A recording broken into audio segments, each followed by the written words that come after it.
من الشيطان الرجيم والوزن يومئذ الحق فمن ثقلت موازينه فأولئك هم المفلحون ومن خفت موازينه فأولئك الذين خسروا أنفسهم بما كانوا بآياتنا يظلمون آمنا بالله صدق الله مولانا العلي العظيم. அன்றைய நாளிலே அமல்களை எடை போடுவது என்பது, எடை பார்ப்பது என்பது உண்மையானதாக இருக்கிறது. யாருடைய நன்மைகளின் எடை கனமாக இருக்கிறதோ அவர்கள் வெற்றி பெற்றவர்கள். யாருடைய எடை லேசாக இருக்கிறதோ அவர்கள் தங்களுக்கு தாங்களே நஷ்டம் இழைத்து கொண்டு விட்டார்கள். அவர்கள் நம்முடைய ஆயாத்துகளை நிராகரித்த காரணத்தினாலே, மறுத்த காரணத்தினாலே.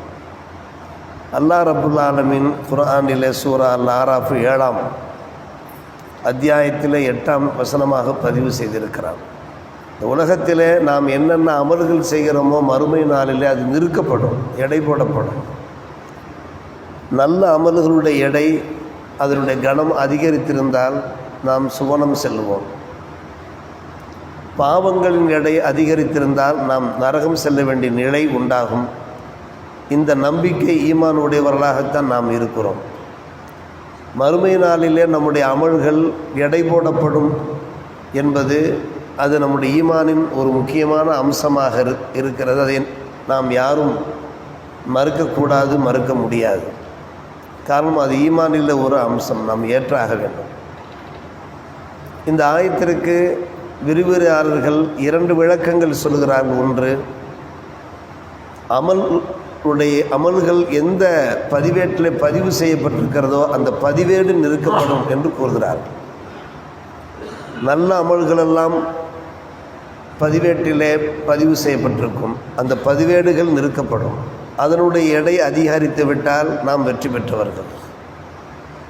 அதே போன்று பாவங்கள் நாம் செய்திருந்தால் அல்லாஹ் பாதுகாக்க வேண்டும், அதனுடைய பதிவேடுகள் நிறுக்கப்படும். அதனுடைய எடை அதிகரித்து விட்டால் நாம் நரகத்திற்கு செல்ல வேண்டிய நிலை உண்டாகும். எனவே நிறுக்கப்படுவது என்னவோ, நாம் செய்த அமல்கள் அவ்வப்போது பதிவு செய்யப்பட்டிருக்கிறது. நம்முடைய ஆமால் நாமாவிலே பதிவு செய்யப்பட்டு கொண்டிருக்கிறது. அந்த ஆமால் நாமா, அந்த பதிவேடுகள் தான் நிறுக்கப்படும் என்பது ஒரு விளக்கம். மற்றொரு விளக்கம், அன்பான பெருமக்களே, நாம் செய்கின்ற அந்த அமல்களுக்கு உருவங்கள் கொடுக்கப்படும். அந்த உருவங்களை, அமல்களுக்கே உருவங்கள் தரப்பட்டு அந்த அமல்கள் நிறுக்கப்படும் என்பது. இன்றைய காலகட்டத்தில் தராசி இல்லாமல், அதனுடைய தட்டுக்கள் இல்லாமல், அதனுடைய முள்ளு இல்லாமல் எத்தனையோ விஷயங்கள் அளவிடப்படுவதை நாம் பார்த்து கொண்டு தான் இருக்கிறோம். நிறைய நவீன கருவிகள் வெளிவந்து விட்டன.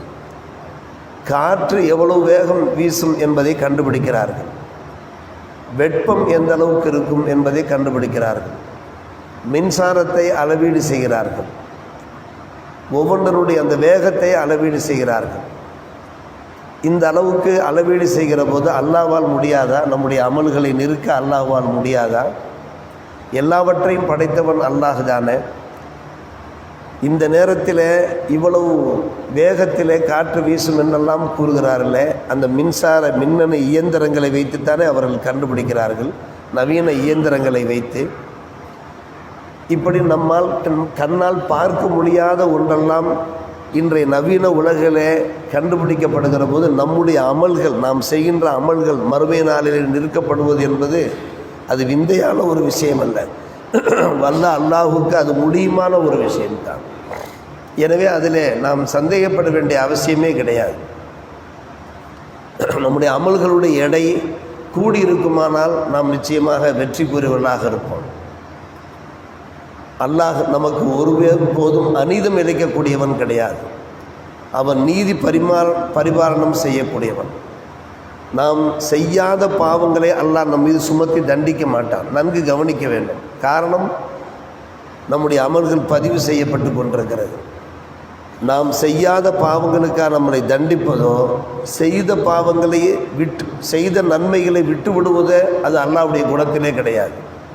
அவன் ஒரு சிறந்த நீதியானவன். சின்ன அமல் செய்தாலும் கூட அந்த அமலுக்கு மறுமை நாளிலே நாம் அதற்கான நற்கூலியை நாம் பெற்றுக்கொள்ள முடியும். சின்ன நன்மை செய்தாலும் கூட அந்த அளவுக்கு அவன் நீதி பரிபாலனம் செலுத்தக்கூடியவன்.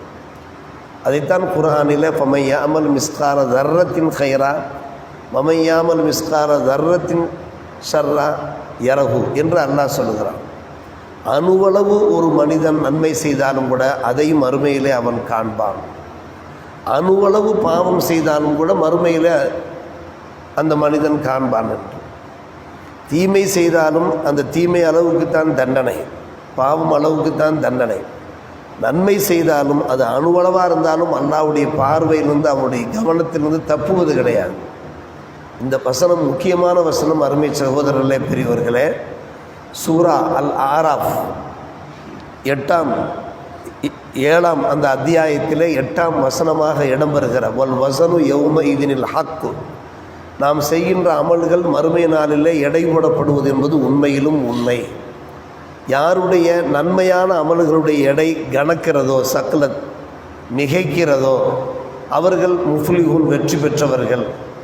யாருடைய அமல்கள் லேசாக இருக்கிறது, ஹஃபத் என்றால் லேசாக இருக்கிறது, நம்முடைய அமல்கள் நல்ல அமல்களுடைய எடையை மிக லேசாக இருக்கிறது, பெருமானம் இல்லாமல் இருக்கிறது, அவர்கள் தங்களுக்கு தாங்களே நஷ்டம் அளித்து கொண்டார்கள், கஷ்டம் அளித்து கொண்டார்கள். ஃபுலாயிக்கல்லதின ஹசிரு அன்புசம்.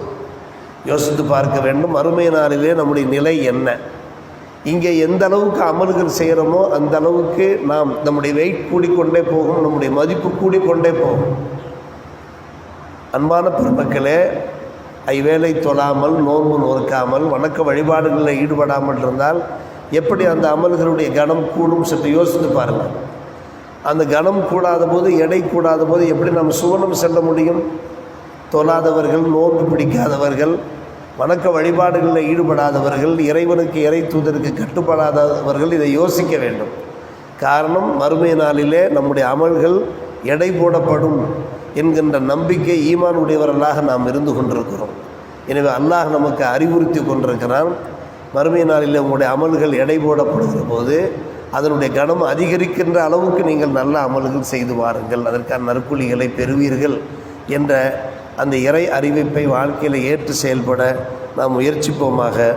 வல்ல அல்லாஹ் நம் எல்லோருக்கும் நல்லொரு புரிவானாக. வாஹிரு தாவானா அல்ஹம்துலில்லாஹி ரப்பில் ஆலமீன்.